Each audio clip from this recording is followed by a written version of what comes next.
दीपन मेहता जुड़े हैं हमारे साथ, उनसे बात करेंगे। एलेक्सर इक्विटीज से जुड़े हैं दीपन जी। दीपन जी, गुड आफ्टरनून। एक शानदार मूव इस समय जिस पॉकेट में आ रहा है वो है ऑटो। hyundai के शानदार मूव आए, उससे पहले टीवीएस, बजाज में अच्छे मूव्स थे। अभी हम मारुति के नंबर्स भी एक्सपेक्ट कर रहे हैं। बट आपका क्या व्यू रहेगा ऑटो स्पेस में, और आपकी प्रेफर्ड पिक्स क्या होंगी इस स्पेस से? अनुज, गुड आफ्टरनून। आपके शो पर इनवाइट करने के लिए बहुत बहुत धन्यवाद। आई थिंक ये जो ऑटो इंडस्ट्री है उसने तो एक पर्पल पैच पे पहुंच गई है और बहुत ही शानदार, I would say double digit volume growth आ रही है। और अभी तक तो शायद लग रहा है कि it's like a blue sky scenario for the auto industry. हमारी राय में एम जो कि जिनके नतीजे बहुत ही बढ़िया आए, और टीवीएस मोटर और आयशा मोटर्स, ये तीन कंपनी हमारी फेवरेट है। Usual disclosure, we and our clients are invested in it, लेकिन सभी जो कंपनियां I think they are doing very well. Black dark horse रह सकता है टाटा मोटर्स पैसेंजर व्हीकल। अगर जीएलआर में सुधार हो जाता है अगले कुछ क्वार्टर्स में, तो शायद this could be the under, I would से this would be the stock which could really out perform. लेकिन सेक्टर एज अ होल ठीक है। एक कंसर्न यही है कि कई सारे क्वार्टर्स ये सेक्टर में अच्छे नतीजे आ रहे हैं, अच्छी ग्रोथ देख रहे हैं।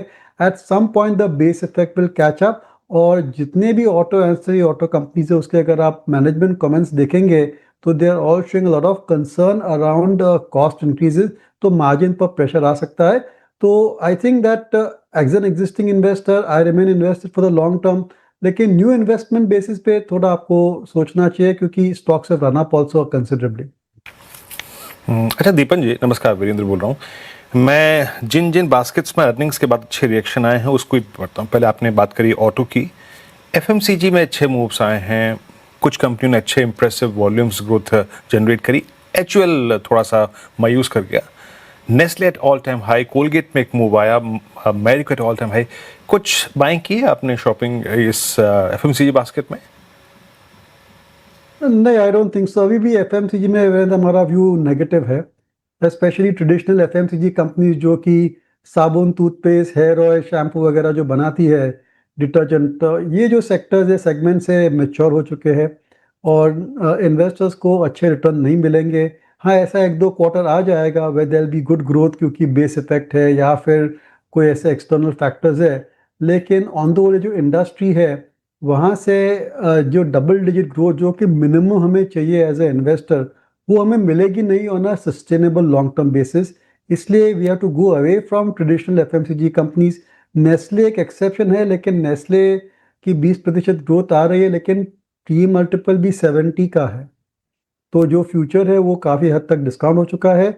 You go for new FMCG stocks जैसे कि होनासा है या फिर नाइका है, जिस which are engaged in beauty and personal care, वहाँ पर ग्रोथ हमें अच्छे लग रहे हैं। एनीवे, होनासा हो या फिर नाइका हो, या फिर एक तीसरी कंपनी जो है वो माइंड में आती है वो है Zydus wellness. All of these three are growing significantly higher than the industry. तो जिन सेगमेंट्स में अभी भी ग्रोथ है विच हैव नॉट मेच्योर्ड, वहाँ पर इन्वेस्टर को फोकस करना चाहिए।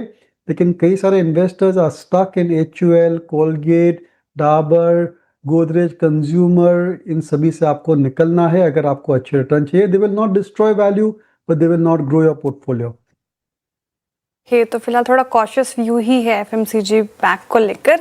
लेकिन दीपन जी, गुड आफ्टरनून। ये आईटी पैक ने पिछले कुछ सत्रों से चलना शुरू किया, इनफैक्ट एक महीने से, और जब गिरावट भी आ रही है सर तो इसमें बाइंग आ जा रही है। आईटी पैक पिछले दफा जब आपसे चर्चा हो रही थी तब भी आप थोड़ा कॉशियस साउंड कर रहे थे कि अब इन सारे मूव्स और रिजल्ट्स को देखकर क्या पॉजिटिविटी आ रही है आईटी पैक में, आपकी राय क्या होगी?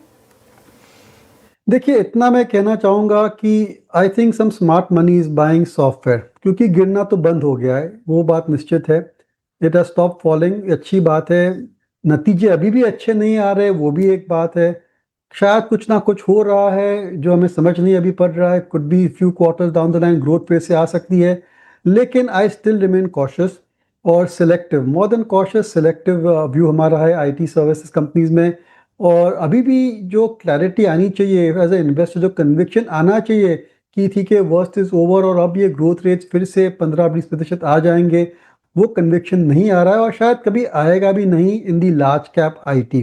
तो मेरे हिसाब से लार्ज कैप आईटी में तो इन्वेस्टर्स को बहुत ही सावधान हो जाना चाहिए, क्योंकि वहाँ पर आपको 12-13%, 15% टॉप लाइन ग्रोथ आनी अभी मुमकिन नहीं लग रही है। हाँ, mid cap software services companies है। कोफॉर्ज हमने देखा, पर्सिस्टेंट कल देखेंगे, बहुत ही बड़े नतीजे आएंगे। ओरेकल के नतीजे अच्छे आए हैं और एक दो कंपनियां माइंड में है जैसे कि फ्रैक्टल एनालिटिक्स है और हैप्पीएस्ट माइंड है, जिन पर हमें लग रहा है कि प्रॉस्पेक्ट्स अच्छे हैं। लेकिन यहाँ पर भी क्या है कि sentiment is slightly down, expectation से थोड़े कम आए थे नतीजे as far as Fractal was concern and Happiest Mind was concern. Oracle के अच्छे आए थे। तो इन्वेस्टर को एक सिलेक्टिव स्ट्रैटेजी चूज करनी है as far as software services are concern. Large cap IT में अभी भी क्वेश्चन मार्क है। इन पर परसिस्टेंट का इंटरडे रखिएगा जरा, और देखिए फिर अगेन जो रिलेटिव स्ट्रेंथ वाले आईटी स्टॉक है ना, वहाँ पे तो मार्केट बहुत क्लियर है, गिरावट आई बाय करना है। परसिस्टेंट, कोफोज, ओएफएसएस, सभी में अगर आप देखेंगे इंटरडे में बहुत शानदार रिकवरी आपको देखने को मिलेगी। इनफैक्ट परसिस्टेंट और ओएफएसएस तो ग्रीन में ट्रेड कर रहे हैं, और कोफोज भी ऑलमोस्ट वहाँ पर है ही। पर कुछ और टॉपिक्स की बात करते हैं। दीपन जी, ये जेप्टो का जो आईपीओ वापस पुश हुआ, उसको आप कैसे देखते हैं? न्यू एज स्टॉक्स पर क्या व्यू है आपका, और स्विगी और रिटर्नल इन पर्टिकुलर, इन पर क्या व्यू रहेगा? देखिए Anuj, these are long term stories. ये जो कंपनियां हैं, specially platform companies, not just Eternal, Swiggy, Zepto, लेकिन और भी प्लेटफॉर्म कंपनीज जो भी है, जैसे कि अर्बन कंपनी है या फिर नाइका है, पॉलिसी बाजार है, पाइन लेबोरेटरीज है, स्टार्ट है। These are all futuristic companies. अभी उनके कुछ खास नतीजे है नहीं, वैल्यूएशन करना मुश्किल है, लेकिन underlying growth is more than 25-30%, और उनकी जो एक्सपेंस ग्रोथ है is lower than the top line growth. तो एक ऐसा समय आएगा कि जो उनकी एक्सपेंसेस है will be much lower than the top line, और फिर सॉलिड प्रॉफिट्स आने लगेंगे। लेकिन इन्वेस्टर्स को इन स्टॉक्स में कन्विक्शन बिल्ड करना है। You have to build loyalty, you have to remain invested for a long period of time, तभी आपको बहुत ही बढ़िया रिटर्न मिल सकते हैं। क्योंकि जैसे जैसे नई टेक्नोलॉजीज आती है और कंज्यूमर ट्रेंड्स भी चेंज होते जा रहे हैं, I think these companies are ahead of the curve over there.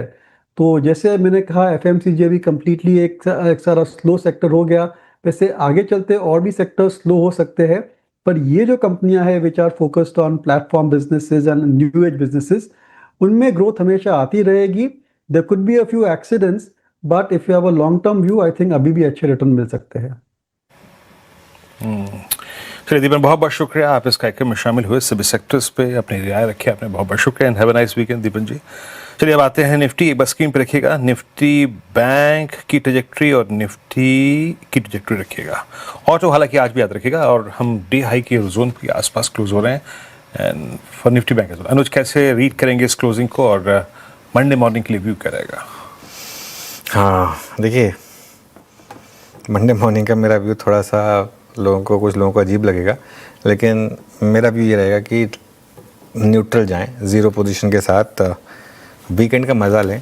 Market Monday को ही खुलने वाला है, वैसे भी सैटरडे संडे को कुछ होना तो है नहीं, रिजल्ट आएंगे, लेकिन वो भी मंडे को रिएक्शन होगा उस पर भी। और शाम को गिफ्ट निफ्टी, ब्रेंट क्रूड, ये देखकर खून ना जलाएं।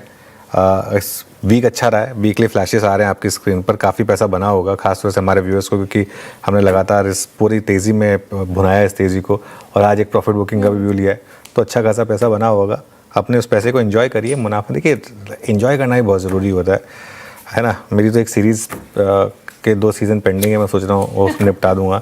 9 सीज़न थे, उसके 7 हो गए थे, उसके बाद मैं रुक गया था थोड़ा सा, सोच रहा हूँ कि आज वो सीज़न 8 और सीज़न 9 वो उसको भी इस वीकेंड में निपटा देंगे।